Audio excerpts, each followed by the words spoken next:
সকলকে স্বাগত জানাই আমার এই নিউজ চ্যানেলে। তো আমার এই নিউজ চ্যানেল কাউকে যদি ভালো লাগে আপনারা অবশ্যই লাইক করবেন, শেয়ার কমেন্ট করবেন এবং সাবস্ক্রাইবও করবেন, সাথে থাকবেন। আমি যেটা প্রথমত বলতে চাই, একটা প্রসঙ্গ হচ্ছে বাংলাদেশ নিয়ে। আমার খুব সীমিত স্তরে যতটুকু অভিজ্ঞতা থেকে আমি দেখেছি, আমাদের আশেপাশে যে কটা দেশ, অর্থাৎ এশিয়া মহাদেশটাই আমি ধরে নিচ্ছি। এশিয়া মহাদেশ যদি আমি ধরে নিই, তো সবদিকে বিকৃতি মানসিকতার জনগণ যে দেশে সবথেকে বেশি, সেটা হলো বাংলাদেশে, যেটা আমার মনে হয়েছে। সেটা কেন মনে হয়েছে তার কারণ অবশ্যই বলবো। তার প্রথম পয়েন্ট, আমি ওদের টোটাল ফেসবুক দেখেছি, ইউটিউব দেখেছি, বিভিন্ন রকম যে সোশ্যাল মিডিয়ার যত রকম চ্যানেলে আছে, যত নোংরা ক্যাচড়া অযাচিত ভিডিও করে রেখেছে এরা। কোনো কোয়ালিটি নেই, লাঙ্গাপনা, মিথ্যে প্রোপাগান্ডা, কীভাবে মিথ্যেকে রঙিন করতে হয় সেটা বাংলাদেশের সাধারণ জনগণ জানে। তবে বাংলাদেশের আমি প্রায় 70% লোককে বলতে পারি যে নোংরা মানসিকতা। তবে আমি আলেম সমাজ দিকে নিয়ে বলছি না, কিন্তু আলেম সমাজ দিকে নিয়ে আমার কোনো কথা নেই, সাধারণ জনসাধারণকে নিয়ে বলছেন।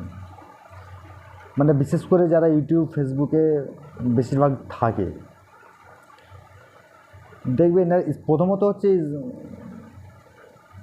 দেখবেন ধর্মটাকে একটা বিকৃতি, একটা ইসলামিক দেশ ধর্মটাকে একটা বিকৃতি স্থানে নিয়ে চলে গেছে। সবাই আলেম হয়ে গেছে, বিভিন্ন রকম প্রক্রিয়ায় মিথ্যের জাল, উচিত কি উচিত নয় এদের প্রয়োজন নেই, একটা দিয়ে দিল, কোনো রেফারেন্স নেই, কোনো কিছু নেই। প্রথম পয়েন্ট গেল এটা। ইসলামটাকে এরা পুরো ধর্ষণ করে ফেলছে বলা যায়। আর 2 নম্বর হচ্ছে, দেখবেন যত রকম বিশেষ করে মেয়েদের প্রতি যে ভিডিওগুলো করে, লাঙ্গা, অথচ সালাম দিচ্ছে মাশাআল্লাহ, আলহামদুলিল্লাহ, শুক্রিয়া। আর সেখানে দেখবেন কমেন্ট, দেখবেন মিলিয়ন মিলিয়ন কমেন্ট রয়েছে, বিশেষ করে আধা বয়স্করাই করেছে, মাশাআল্লাহ, শুক্রিয়া, সুন্দর। এদের মস্তিষ্ক পুরো পচে গলে গেছে, মস্তিষ্কে কিছু নেই। আর পাশের দেশ কীভাবে রেসপেক্ট করতে হয়, রেসপেক্ট দিয়ে কথাও জানেনি, মূর্খ দেশ হয়ে গেছে এত। আর এরা বসে রয়েছে আবাবিল পাখির জন্য, এই আবাবিল এসে যাবে। এরা বসে আছে ইমাম মাহেদির জন্য। ধর্মটাকে যেভাবে যেভাবে শেষ করলে হয় সেটা বাংলাদেশ প্রক্রিয়া চালিয়ে চলেছে আর কি। এরা বলছে যে, প্লাস কিছু লোক বলছে ইসলামের জয় আসবে। তো আমার মনে হয় বাংলাদেশের এই জনগণগুলো ধ্বংস হওয়ার পর জয় আসবে। ইসলামের এরা ফেস্টনটাকে বিরাট কাজে লাগায়। এরা সুন্দরভাবে চিটিংবাজি করবে, কিন্তু মুখে মাশাআল্লাহ, আলহামদুলিল্লাহ, শুক্রিয়া, ইসলামিক যে সুন্দর লাভ, যেগুলো একটা মর্যাদাপূর্ণ, সেগুলোকে ফেস্টন বানিয়ে নিল।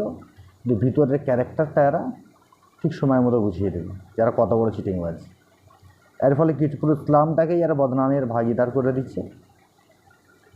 দেখুন, আর ক্রিকেট মাঠে এরা এমনভাবে ক্রিকেট খেলাটা দেখে বা উপভোগ করে, বা যেভাবে ভুল ধরে, যেন মনে হয় বাংলাদেশ এর আগে 10-12টা বিশ্বকাপ নিয়েছে, এখন মতো কোনো কাপ পায়নি, এমনভাবে পস্তাবে।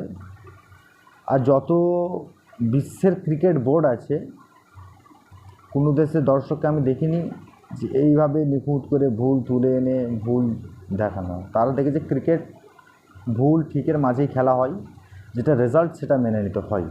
ঠিক ভুল হতে পারে, মানুষ মাত্র হতে পারে, কিন্তু বাংলাদেশ এমন রিয়্যাক্ট করে যেন এর আগে 6টা বিশ্বকাপ নিয়েছিল, এবার একটা বাই চান্স মিস হয়ে গেল আর কি। সবাই এদের কাছে পাতিভাবে হেরেছে। তো আপনাদের অবশ্যই ভালো লাগলে জানাবেন কমেন্টে যে এদের কতটা নিম্ন মানসিকতা, এরা ধর্মটাকেও শেষ করছে, কোনো মানবিকতা কিছু নেই এদের। আর আমাদের কলকাতায় এসে ওই নিউ মার্কেটটাকে পুরো ক্যাচড়া করেছে, পুরো জালিয়াতি, এমনভাবে এরা জালিয়াতি করেছে, মানুষের উপরে এরা ভরসা তুলে দিয়েছে। ইন্ডিয়ান লোক ইন্ডিয়ানকেই ভরসা করতে পারছে। অবশ্যই জানাবেন। নতুন চ্যানেল, হয়তো আরও কিছু বলার ছিল, তো টাইমটা ভিডিও অনেকটা বড় হয়ে যাবে, সেই জন্য ছোটো করলাম। তো এইরকমই টাইপেরই আমি নতুন কিছু নিয়ে আসবো, আপনারা সাথে থাকবেন, চ্যানেলটাকে সাবস্ক্রাইব করে রাখবেন। অবশ্যই চেষ্টা করব আপনাদের মতো করে বলার, ভালো লাগার মতো করে বলার।